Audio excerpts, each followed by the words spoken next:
GLS 450.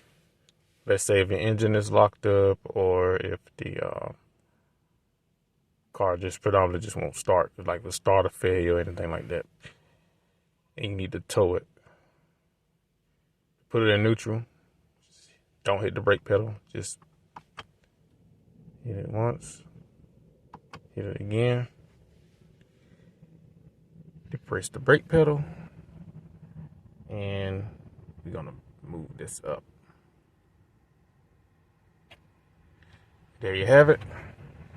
Then you come over here and release the e-brake. Now the vehicle should roll.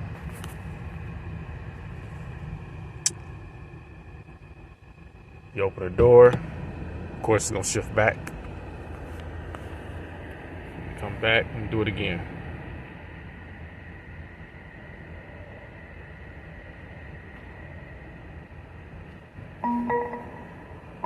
There you have it.